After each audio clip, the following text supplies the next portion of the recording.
First, a few accomplishments. Under President Lee Myung-bak's leadership, we made the green growth a national agenda.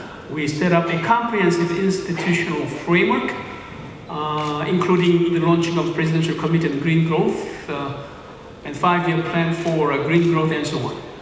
And then we launched a very systematic approach to the greenhouse gas emission reductions. By adopting the medium-term emission reduction target of 30% relative to the business as usual for 2020. We also launched the first basic national energy plan, emphasizing the research R&D in 27 green technologies, as well as measures for commercialization of 10 core green technologies and so on. And then President Lee Myung-bak launched quite a number of very innovative international green growth leadership initiatives, launching the Green ODA under the name of East Asia Climate Partnership. The Korean government, at the suggestion and championing of the Korean government, OECD adopted a declaration on green growth strategy and undertook a research leading to the publication of green growth strategies in 2 years thereafter. President Lee Myung-bak in Copenhagen said that we cannot resolve this conflict on emission reduction target setting unless countries come forward with the me first approach, and saying that Korea would go first in announcing its voluntary emission reduction targets, which I think was quite refreshing at the time. And at the G20 Seoul that was held in 2010, the President Lee Myung-bak successfully mainstreamed green growth into the agenda for the G20, and this process continued up to the Los Cabos G20 held 2 years thereafter, where there was adopted sort of a design for an architecture for green growth. And we also entered into a Green Growth Alliance with the Danish government, and we also launched the Global Green Growth Summit. We launched the Global Green Growth Institute as an international organization, which I personally was referring to as the second OECD. And then we also launched the GTC Korea, on which we heard from Dr. Song in the earlier session. We also successfully brought the headquarters of the GCF to Songdo, and we became the host of that very vitally important international organization. And Lee Seung-ju of World Bank talked about the Korea Green Growth Trust Fund, which I think also constitutes an important international initiative of the Lee Myung-bak government. Now, there were some of the criticisms as shown on this slide. First, the 4 major rivers project has become a major sort of a blemish on otherwise very admirable green growth strategy initiative of President Lee Myung-bak. There were very broad chorus of criticism from environmental activists, the point being they were arguing that this was not a green project, this is basically a massive construction project, and some of the opposition leaders were yelling that this amounts to a tremendous environmental degradation, and even the worst kind in 4,000 years of Korean history, in quotation. And the energy plan included a policy to increase the share of nuclear power, and then there has been raised this criticism that this nuclear power really does not qualify as a green energy. And also a major criticism to which I would agree is that despite the green growth policy, the government failed to restrain demand for energy. or improve energy efficiency, in particular by suppressing electricity price below the cost of generation and keeping prices at rigid levels. So, when the critics sum up those criticisms, they were basically saying that this green growth policy, so-called green growth policy, is not real green growth policy. It is just a green washing. Now, also another criticism was this one, that the green growth strategy was proposed as a new development paradigm in quote and unquote, and it seemed to be an effort to substitute the green growth narrative for the sustainable development narrative, which had been around for quite some time. And this led to sort of legally, institutionally speaking, in terms of legal measures, uncomfortable and confusing superimposition of Green Growth Committee over the Sustainable Development Committee that had been in existence for close to 10 years. And so what has been happening thereafter, after the inauguration of President Park Geun-hye? First, this Green Growth Committee was relaunched, not under the President at the Blue House, but under Prime Minister. And that indicates the Green Growth Strategy was no longer a presidential priority. So this makes the bottom-up architecture much more important than otherwise, and would require, this bottom-up architecture required strengthening. And the creative economy paradigm proposed by President Park could be the main platform on which this green growth strategy can be launched. I think I'm spending much time already, right? How much time do I have?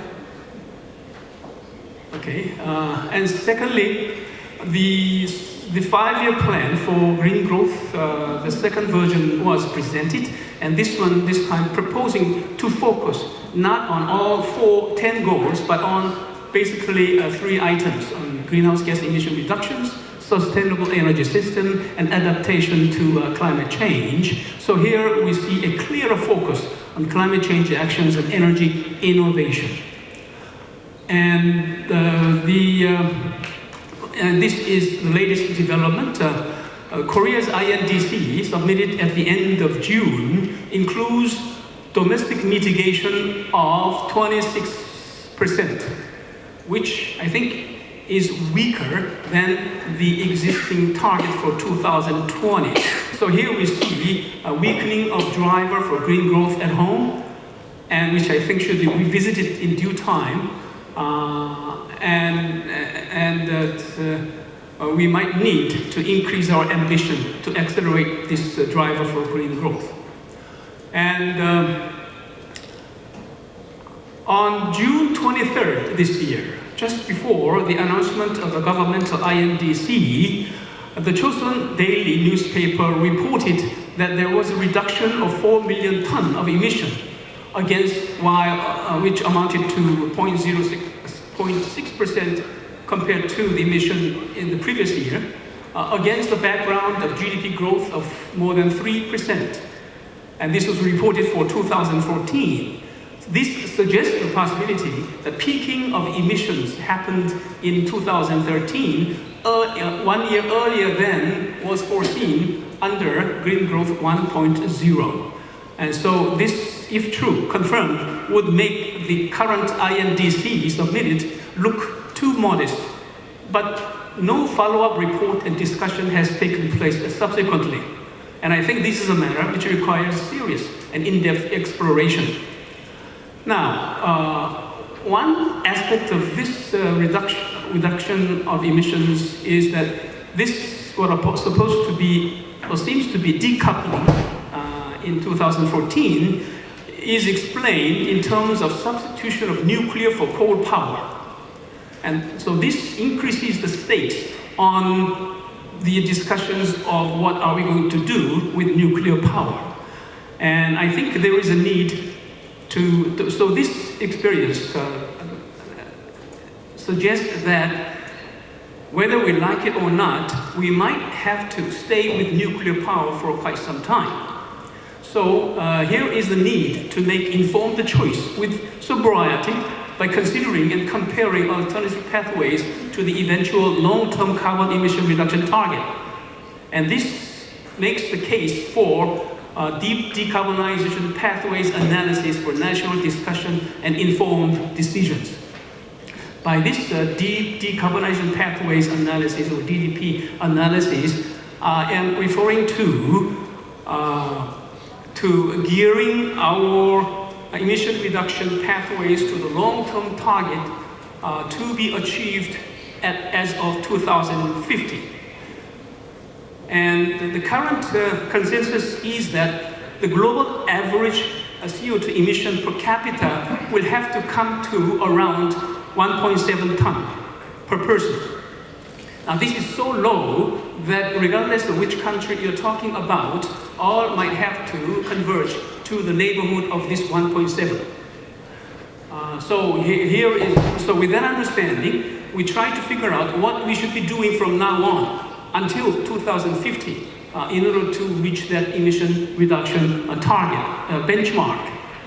And that long-term analysis will give us with a proper framework of reference in discussing shorter-term targets such as INDC. So that's what I mean by deep decarbonization pathways. And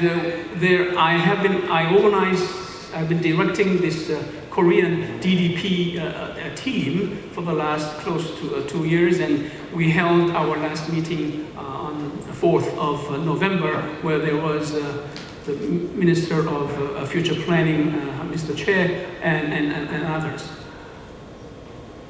And this I show you in order to illustrate the potential usefulness of this DDP analysis. We tried with 3 alternative scenarios.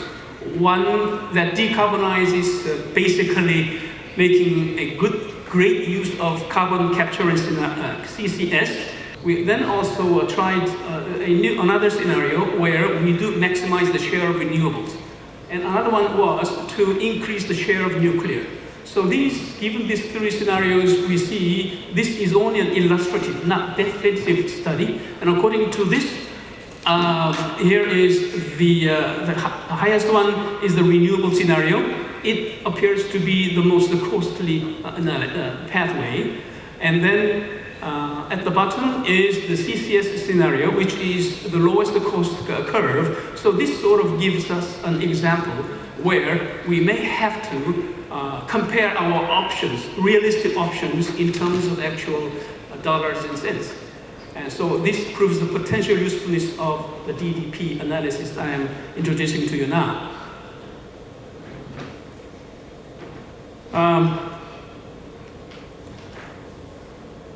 So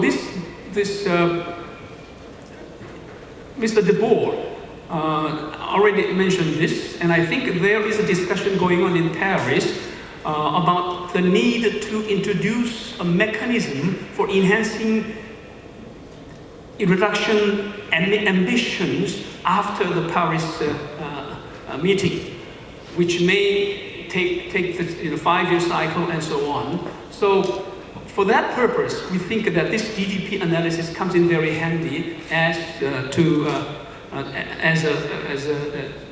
framework of reference for that kind of exercise. Now, the electricity pricing problem that I already referred to remained more or less unresolved. So the rigid pricing system has been stayed, keeping prices unresponsive to cost of generation or to demand fluctuations, and keeping prices below the cost to support industry, schools, and house farming, and so on. So this is a matter to be visited after the Paris Agreement, I think. And I talked about the International Green Growth Leadership Initiatives already. And they included a number of institutions including GGGI, GTCK, and GCF headquarters. And Professor Kim Sang-hyuk is fond of referring to these three sets of institutions located in Korea as a green triangle. And my point is that this green triangle can be deployed to serve as a linchpin for a major platform of unique value for the development-focused international dialogue on global green growth. But I think that this platform has been more or less idling, in the sense that, as far as I can see, there has not been much interaction between those institutions and domestic community of experts and institutions, except the one that I heard about, the relationship between GGCK and GGGI, which I was very pleased to hear. Maybe I'm wrong here, but I am underinformed. But I think we have to make greater use of this green triangle for Korea to host an international dialogue on green growth strategy. And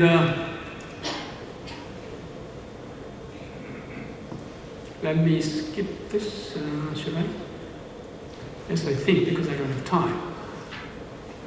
And one point, a serious problem, I think. The discussion of green growth policies and issues has become somehow overly politicized.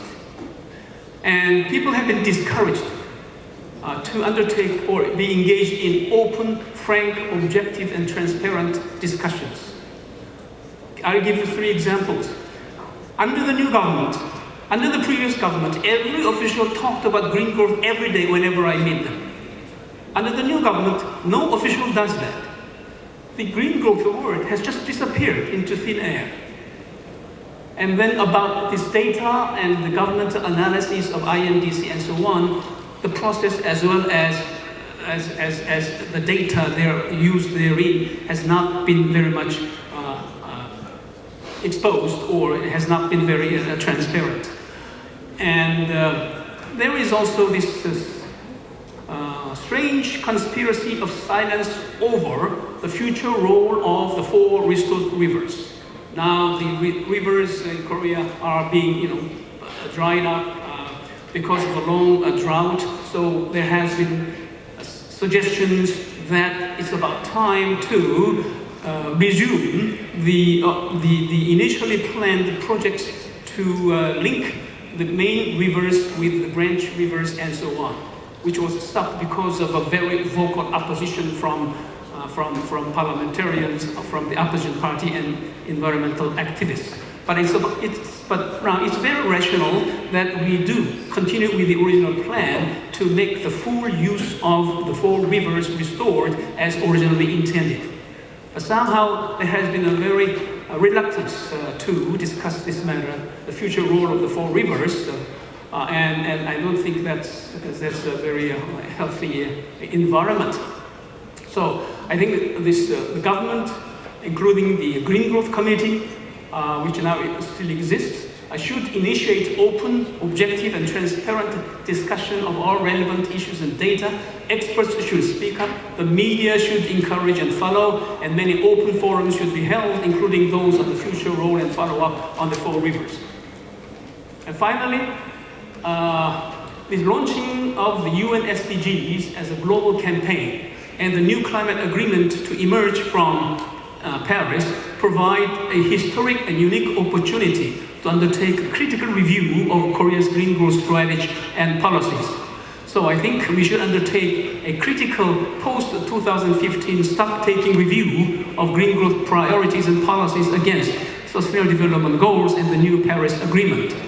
And we have to prepare, in particular, post-2015 priorities for sustainable development and green growth, including launching a formal DDP analysis and review and discussion of the INDC, preparation of a long-term roadmap for deep decarbonization and a creative economy roadmap for energy technology development, a 5-year plan for electricity pricing reform, the national architecture for sustainable development goals, including one for green growth, and finally, I think we may want to prepare a three-year plan for global knowledge sharing and agenda setting activities on green growth as a solution strategy for SDGs, making use of the green triangle that has been created for this purpose.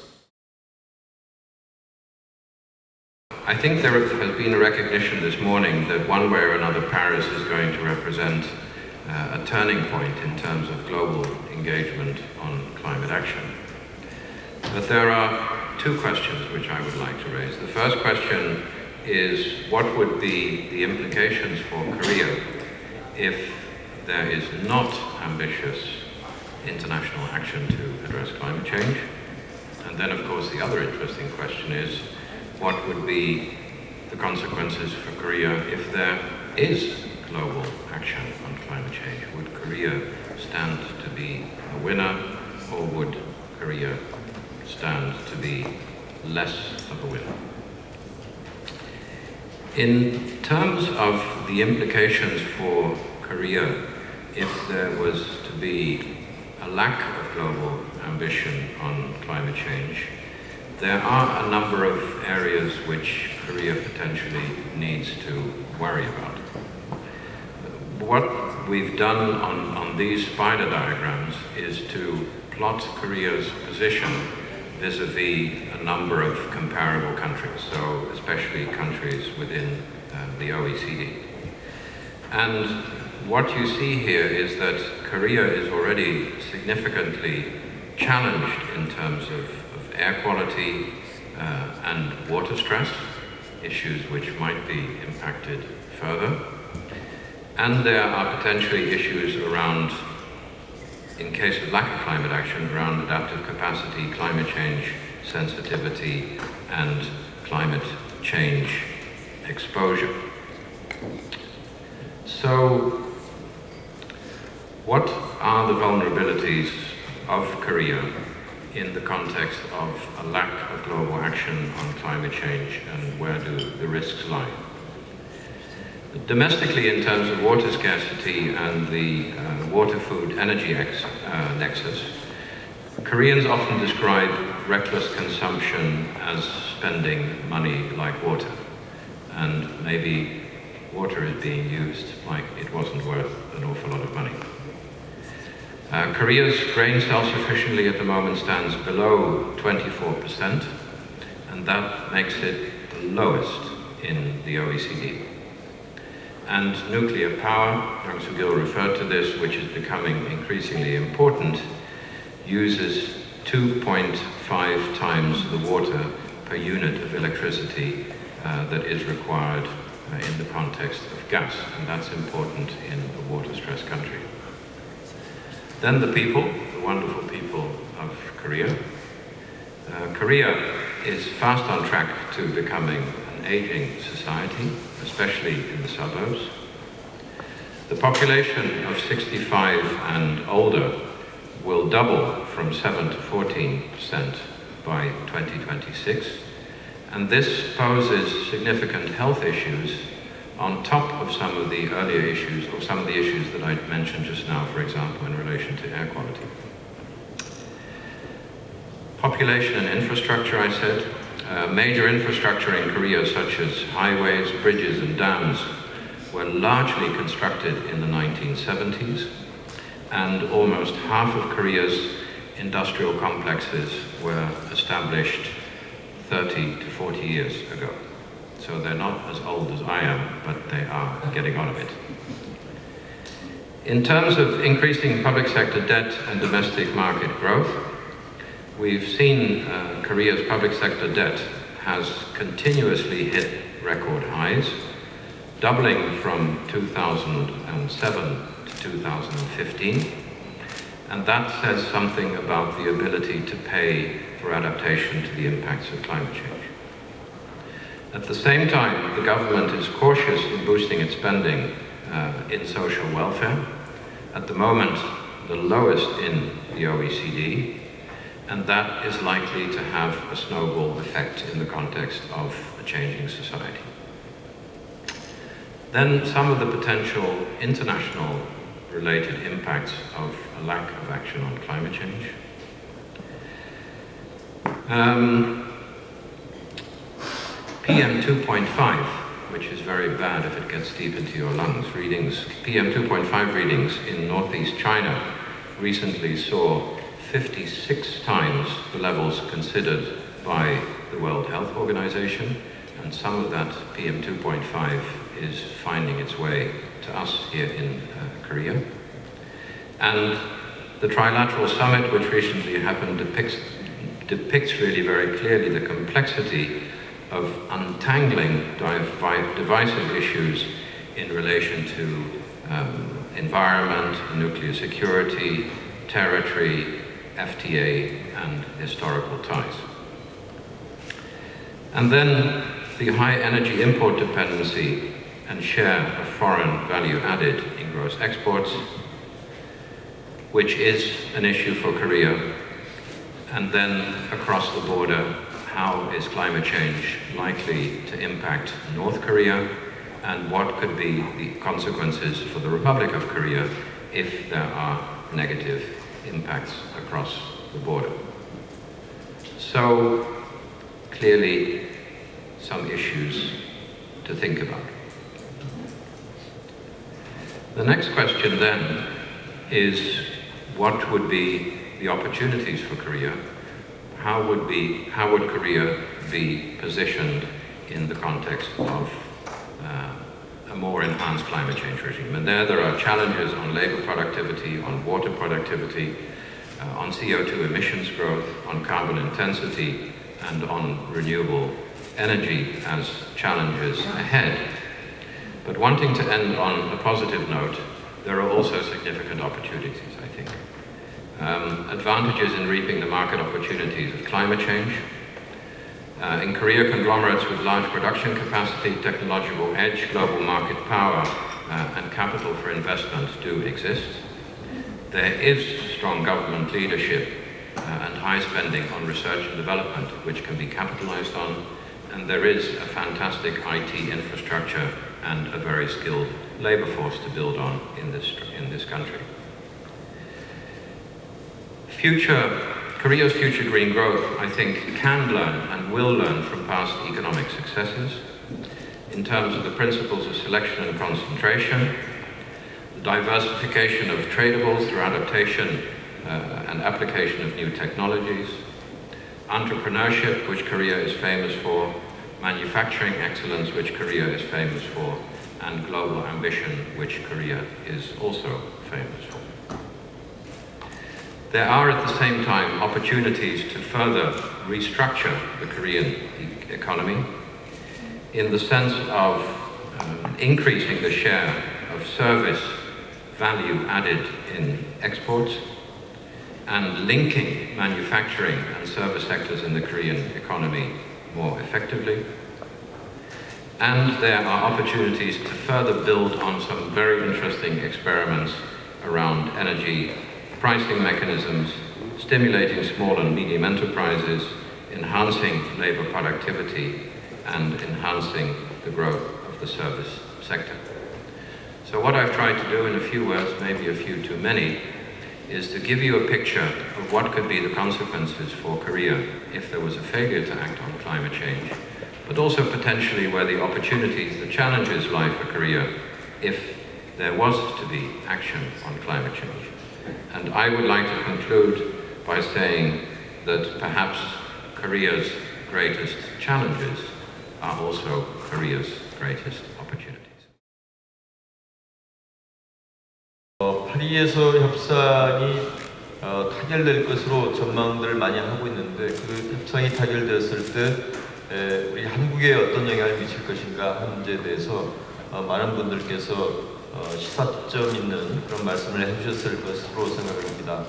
저 자신도 최근 들어서 주로 받는 질문이 이번 파리 총회가 성공할 것인가 하는 질문입니다.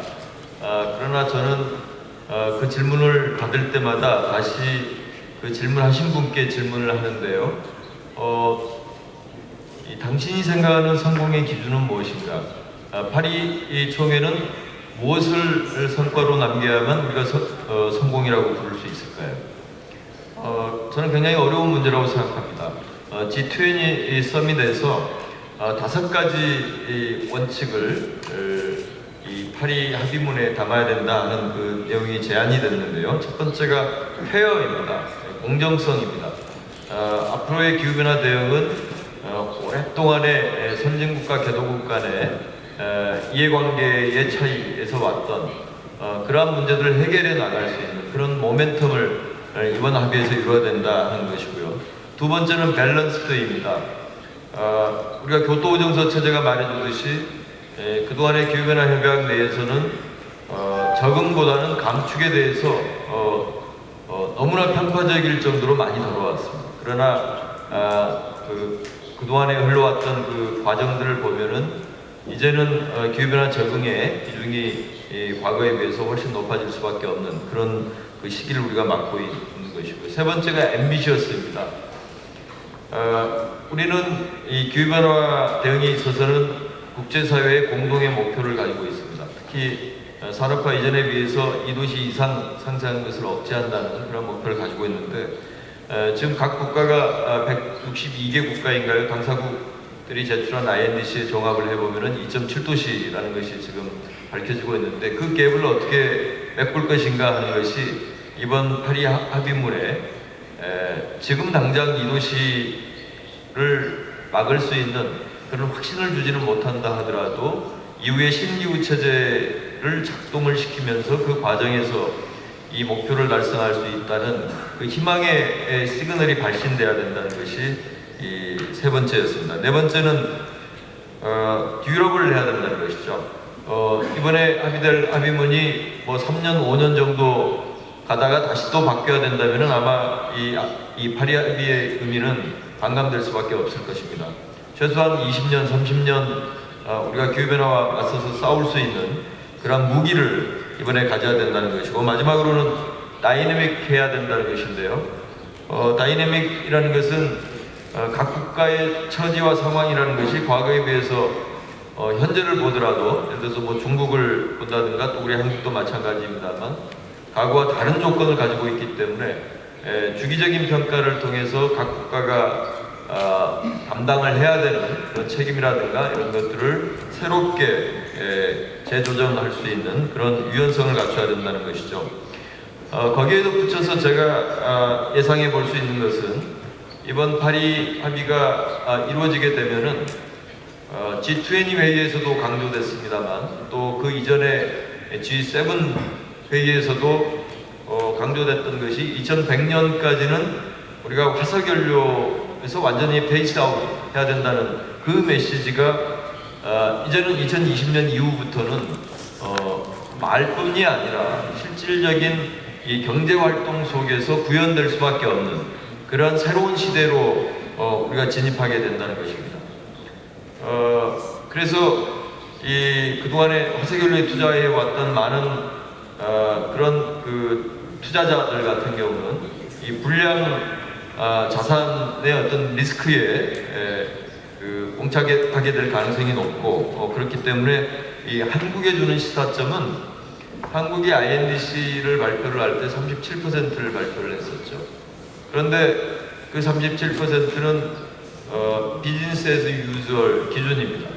배출 전망치 기준인데요. 그 배출 전망치에는 무엇이 들어가 있는가 하면은 우리가 2020년, 2030년까지 건설하겠다고 지금 하고 있는 석탄 화력 발전소의 배출량이 추산이 되어 있는 것입니다. 그렇기 때문에 국제사회에서 37%에 대해서 실망스러운 그런 반응을 보였던 것이라고 저는 생각합니다. 그래서 지금 우리가 37%를 어떻게 지켜나가느냐 하는 그 고민들을 해야 될 시점이지만 한 가지 중요한 것은 석탄 화력 발전소를 추가 건설하겠다는 그 계획을 가진 상태에서 신기후 체제에 대응하겠다는 것은 불가능한 것이다, 이런 말씀을 드리고 싶고요. 신기후 체제에서 대한민국이 과연 신기후 체제의 새로운 도전을 헤쳐나갈 수 있는 그런 준비가 되어 있는가, 이런 관점에서 몇 가지를 말씀드리겠습니다. 과연 우리가 가지고 있는 법과 제도가 이 신기후 체제의 준비에 충분할 정도인가, 이런 관점에서 저는 불충분한 점이 많다고 생각합니다.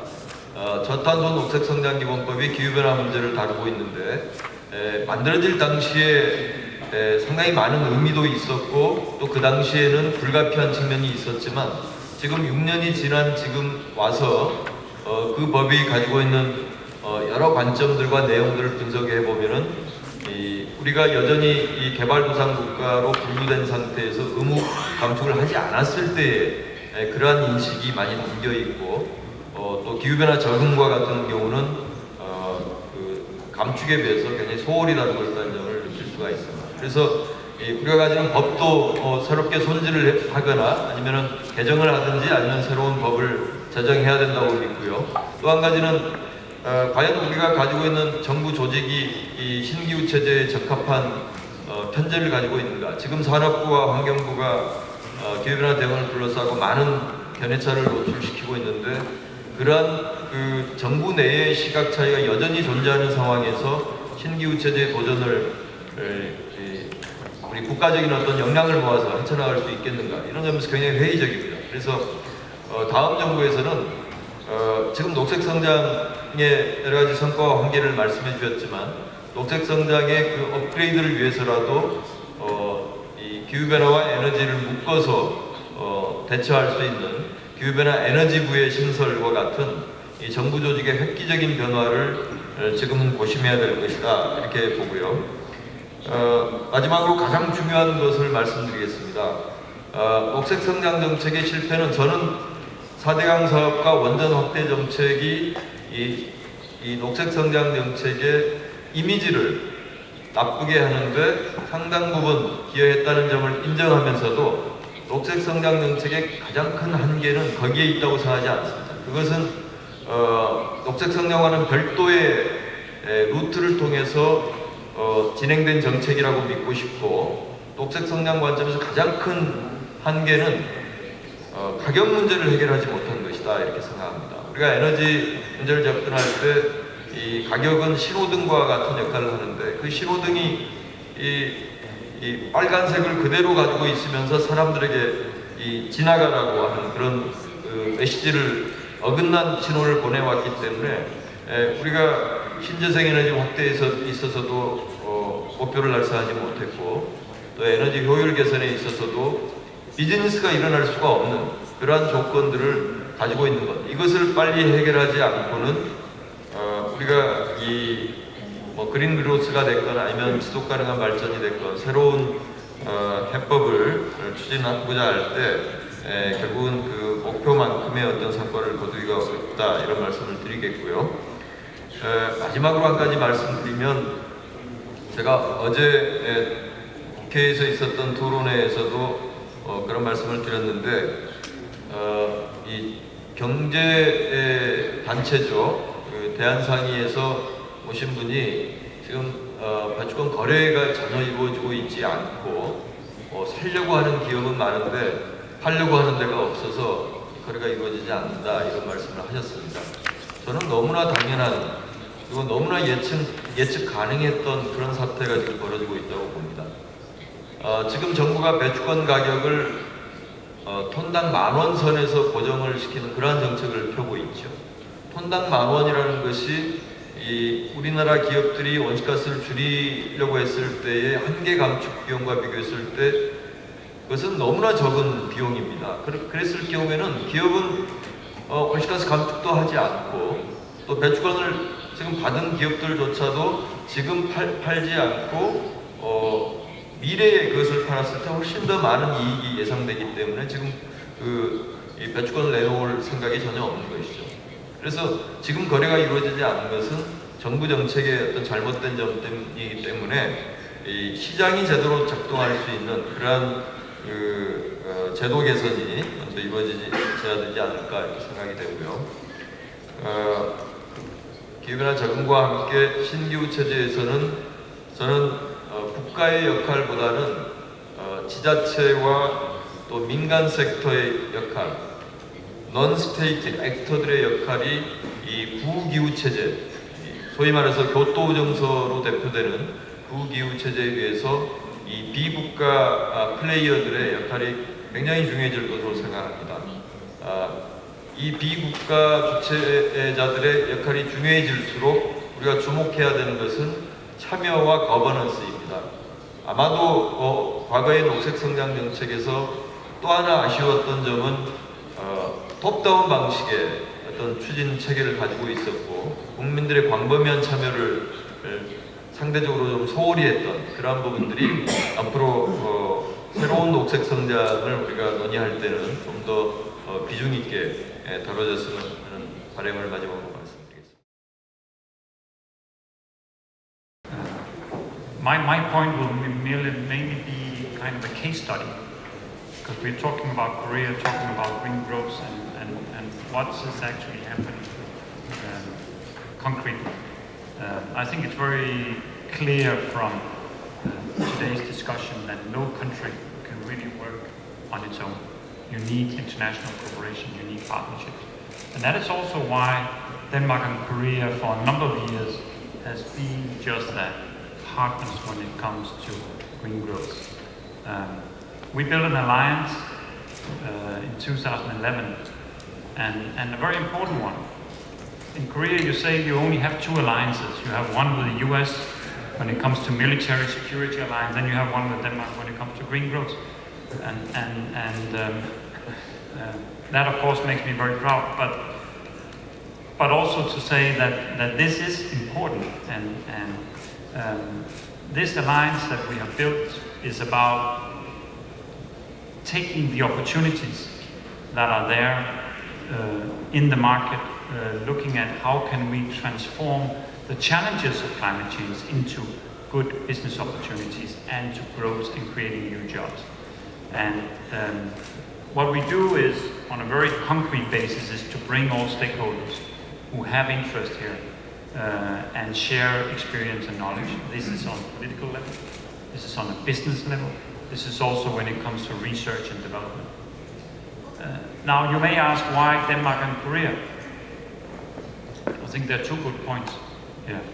Denmark was, I believe, we were one of the first countries who moved into this territory of transforming our economy into a more green economy. We did that ever since the 1970s, and we have been quite successful at doing that.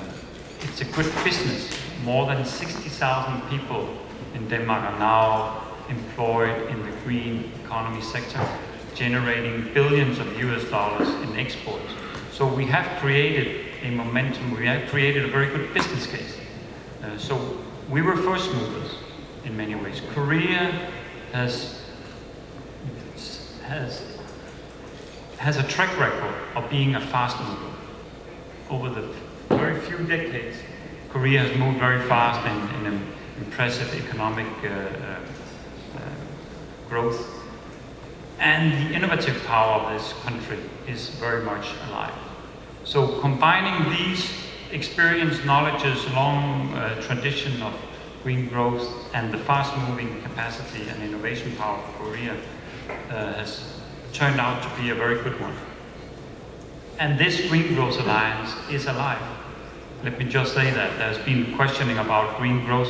Maybe the terminology is a different one today, being more the creative economy, but basically the idea of moving in a more innovative way, creating new smart solutions, whether that is in the energy climate sector, is very much alive, and I can confirm that we have had several meetings with the Korean government, and the priority is there.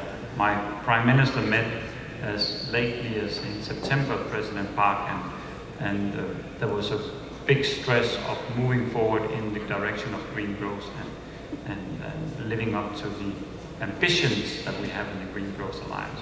We had a meeting of that alliance in October focusing on a very important issue such as the maritime sector.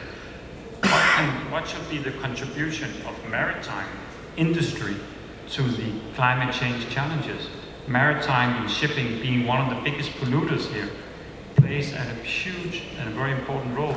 Korea having the technology in the shipyards, we having one of the biggest shipping companies in the world. Bringing these competences together is very beneficial. Let me just mention a few of the concrete results that actually have come out of this Green Growth Alliance. The largest container ship in the world, it's called the Triple E ship. It contains more than 18,000 containers. It's not only the most economic of scale ships in the world, but it's also the most energy efficient and the most environmentally friendly ship. This is built in Korea with a joint Danish-Korean partnership. Very interesting indeed. We have a joint research project focusing on fuel cells, new energy sources for the future, also on biomass. The great institution of KAIST and the Danish Technological University have created a green technology research center looking at very concrete ways to improve water technology, looking at offshore wind turbines, battery research. These are just some examples of where we actually, on a very practical level, try to move forward with this agenda that not only is a good business case, but also create jobs and growth. And then on top of that, bringing business, bringing researchers, politicians together, we have created partnerships. We have a partnership, strong partnership in Ivo's organization, GGGI. Ever since from the start, Korea and Denmark has been at the forefront in GGGI. We have created a partnership in what we call the Global Green Growth Forum, which is kind of a World Economic Forum on green growth meeting every year in Copenhagen. And speaking about green growth, we have the municipality and municipality government of Seoul, the municipality of Copenhagen, working together, driving towards how can cities becoming more green, how can they learn from each other in developing new technologies. And then we had also this morning Governor Wang from Jeju Island speaking about his very interesting visions and ideas. We have similar small islands in Denmark actually doing the same, and here we are also creating partnership on a regional and local level. So this alliance is in good health, it's working well. It's a matter of bringing the awareness of the potential in green growth to the political level, and we do that through the Green Growth Alliance. So we believe there's still a lot of potential, a lot of opportunity here. Not least when we talk about energy efficiency in buildings. There was an interesting presentation just before about how energy efficiency in buildings can be very successful indeed, and then of course also in promoting the whole renewable energy sector, where I think the point you made, Professor, about the importance of that contributing to the CO2 emission is indeed very, very important. So my point here is really to say that we have very much put this green growth on the agenda, and we are pursuing it. And I think it's very much also to the benefit of the Korean government to learn and to react on the different proposals that we discuss at these meetings. So looking towards the future, I'd like to just highlight two things. First is that for Korea, increasingly, in fact, it is culture more than anything else, which is Korea's potential to contribute in response to the challenges of climate change. That is to say, Korean culture, as it's presented through television, through music, through the habits of Koreans, has a profound impact on how people in East Asia around the world think about their daily lives. And so I think maybe one of the biggest things Korea can do is to present an image to the world of a sustainable and low carbon, low waste society. And if you watch Korean dramas and other things like that, or you see Gangnam Style, I think you'll be very hard pressed to find any of that. So I think that's probably one of the areas which Korea can make the largest contribution. The other thing looking towards the future is I think I may be the only person that says this here, so I hope you'll forgive me for being a little bit out of step with the conference. But I think in post-Paris COP, you'll increasingly see a move beyond green growth to green security, to say that the threat of climate change is sufficient, that we have to move to an entirely new paradigm. And this is already creeping up every here and there. But basically, when you talk about setting goals for reduction of carbon emissions or for environmental sustainability, we talk in terms of public opinion or in terms of markets. But when it comes to security, whether you're talking about buying a aircraft carrier or a fighter plane, you don't think in terms of marketability, you talk about security threats. So I think there's going to be a need over the next 10 years to completely revisit this whole idea of how we set goals and to start forcefully for governments to set clear goals for the next 10 years. This may not be a standard public opinion now, but I think I can guarantee you in the next 3 or 4 years, you're going to see a quite radical revision of this point. So I'd like to make that point. Thank you very much. Thank you, Professor. Could you elaborate a little bit, very briefly, your point about the cultural influence of Korean youth, like girl groups and so on? How can they help us fight the climate change? Well, I think the important point, I'm an American, and I've seen American culture's influence, but in fact, for much of the world now, especially the parts of the world which are growing the fastest, like India, well, and even more so Korea or Central Asia, or even the Middle East, Africa and South America. In fact, Korean culture has much more impact than American culture. In many countries, in terms of their developmental models, they benchmark Korea because Korea is successful, goes from being a developing country to a developed country, and so it's the country to follow. So the degree to which in its culture, in terms of your habits, whether you use renewable resources in daily life, you put forth a positive image, it multiplies in terms of its impact. And I would add, just as a footnote to that, one of the real contradictions we have today is that Korea, for example, produces extremely sophisticated batteries, electric batteries, and also solar panels. But their domestic use doesn't really keep up with the actual productivity. It seems to be often aimed at an export market as opposed to domestic implementation. So in some ways, the really important thing is to make sure the technologies are used first in Korea. Thank you. Now, Professor Zhang Haibing, you've been hearing various viewpoints about Korea's green growth policies and practices. What is your take? What is your observations as a third party? Thank you. A few words about how to push forward the China-Korea climate cooperation under the theme revisiting South Korea's green growth strategy, because I think that this strategy involves two aspects. First is domestic level, the second is international level. So actually, China-South Korea climate cooperation actually the second level. And Mr.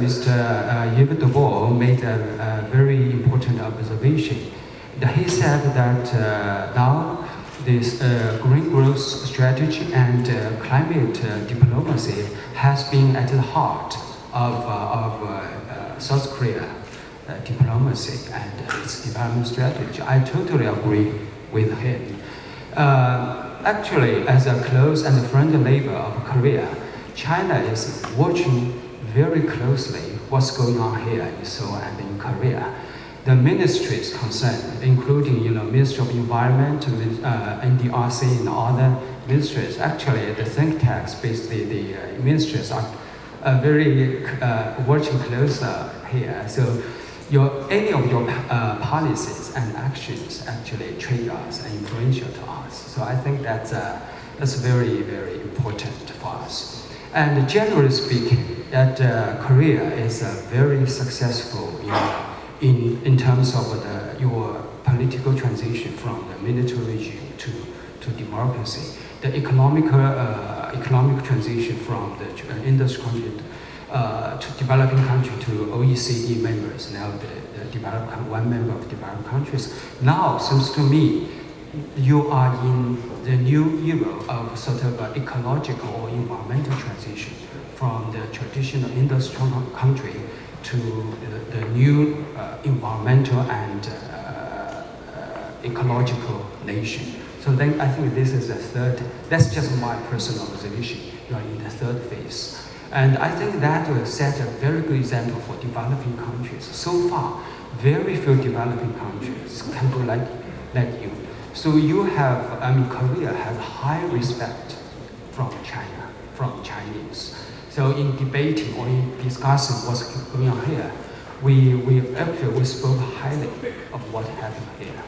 And in terms of China-Korea climate cooperation, I want to emphasize that actually from Chinese perspective, we have three categories of China's bilateral climate cooperation. The first, the top level is China, United States bilateral climate cooperation. Just give you the fact of these two countries are the two biggest economies, two biggest emitter of emissions. So this is the first level. The second level is China and European countries. The third level is China and emerging economies. So I think it's very important. For us, finally, some concrete suggestions to push it forward. At global level, we should have more communications and coordination.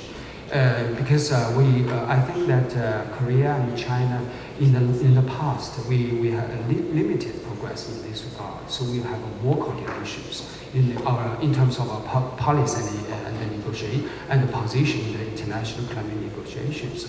And at a regional level, we should now use already existing a lot of regional environmental regime. For example, tripartite environmental ministers meetings. We can use that to the full extent. So I think that's very important. In terms of the bilateral level, I think I just suggest several very concrete areas. I think that in terms of the energy conservation and energy efficiency improvement, I think we have a lot of common interest in this regard. And also in terms of the electric cars, in terms of the joint research on the implication of climate change on public health, I think in this area we have a lot of things, a lot of space for joint development and research. So finally, I think what's very important to us, to both sides, is that we can work together to explore the third world market in the global environment and the low carbon industries. Recently, a surprise finding reports that your consumption of coal and therefore carbon emissions from coal consumption has been much greater than you thought it was. Would this finding affect your position on your plan to see the peaking of emissions before 2030? And the second one is, I know that you are suffering from a very severe problem of particulate matters, which Ivo de Boer was referring to, and I know that you also make a very serious effort to combat the problem. Is there any way that Korea can contribute to your fight against this air pollution problem? Yes, thank you very much for your two important questions. For the first question, last year, the 2014, witnessed the decline of the consumption of the coal for the first time. That's a very meaningful. Because very few Chinese experts predict that. It's beyond the prediction of most Chinese experts in the think tanks and including government. We never expect that way. So what does it mean? I think that it has something to do with sort of China's economy's new normal. Because the economic speed grows at a slower speed. Now it's just 7% this year, according to Xi Jinping. So it's 7% is medium and high speed economic growth rate, and that of course will cause the less consumption of the coal. And also, I think it has something to do with the tougher measures. The tougher measures. We think now, modern people think that it's dirty. Coal is dirty energy. More and more people accept this thinking. So this is very important. The second point is that that's why in the early session I say that China's challenge in this regard is unprecedented. We have a huge difficulties and challenges. So we need international cooperation. We need China, Korea, including Japan. We need cooperation. Now we are discussing the concrete measures in North Asia mechanisms. Already we have, in the past 10 years, we have a trilateral cooperation on this. So already the cooperation is underway. So of course we need to further this cooperation in many areas. Thank you. Thank you. Let me come back to Ivo and ask you two questions. First, you talked about the consequences of global non-action as well as global actions on Korea. Now there is a problem, which is that many Koreans, especially the business sector, which has been pushing hard back against aggressive actions on climate change mitigation, believe that when we are a small player and therefore whatever we do or don't may not make much difference. How can we address that problem of collective action or whatever you're going to call it? And secondly, here is Korea's problem, a dilemma, which is that we have, somebody already remarked in the earlier session, that we have very energy-intensive industries as well as energy-efficient industries. We have POSCO, which is responsible for 10% of greenhouse gas emissions, but POSCO, of course, is the CO2-intensive sector, but it is also one of the most efficient companies in the world in terms of energy efficiency. Now here is the problem, which is that we produce steels mostly for export to other countries. So it is the beneficiary of this high consumption of carbon is actually foreign consumers abroad. Now, if we have to accept rather stringent regular quota on emissions that we may have to make, then, for example, the POSCO might have to relocate many of its plants abroad to developing countries, and that would undermine the effectiveness of the climate change actions. So here, I think, is a dilemma, and what would you say about that? If something costs nothing, it is perceived as being worth nothing. There were comments earlier about the lack of action in the Korean emission trading market. That is because of lack of price, lack of scarcity, lack of recognition of value. So I think that the change both at a national level and at an international level will come from pricing carbon properly and giving the correct traffic light signal to the market. I asked this morning, Mr. Zhang Haibin, the question, would China be a winner as a result, an economic winner as a result of aggressive climate change action? And if I had asked myself the question, the answer would have been yes.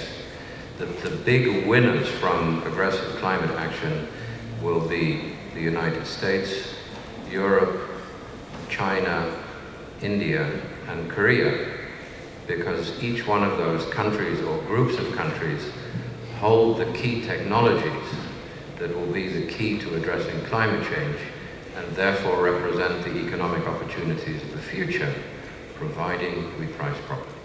A couple of questions to Dr. An. I have you proposed that we should undertake two very important reforms. Reform of the energy pricing, I think you are referring to electricity pricing in particular. And secondly, you propose that we create a new ministry in charge of climate and energy. That would mean some merging between the two ministries we already have. But my personal feeling is that they are probably next to impossible. Do you think they're possible in your foreseeable future or in your lifetime? If not, what does that mean for the future of Korea in terms of climate actions?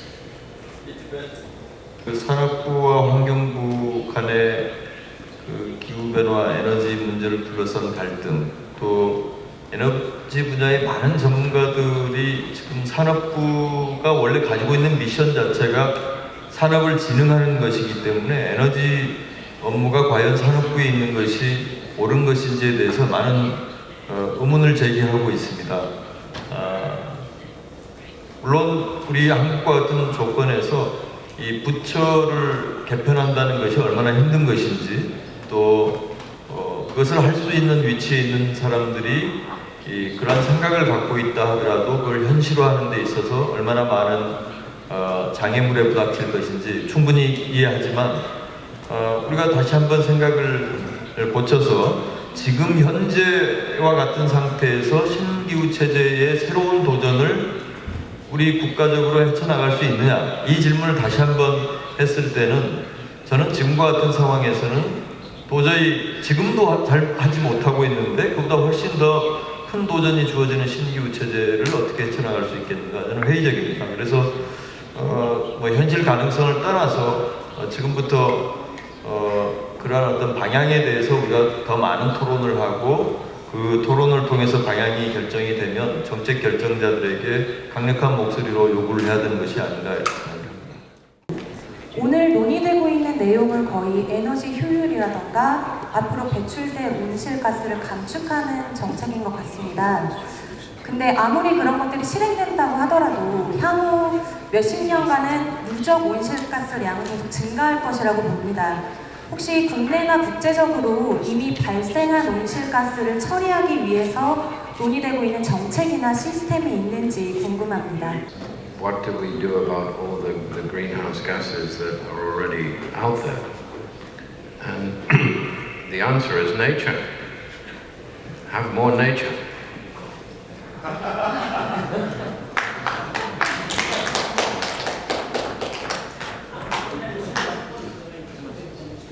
More trees, more plants, more absorption of CO2 in Mother Nature. So let's have eco-civilization.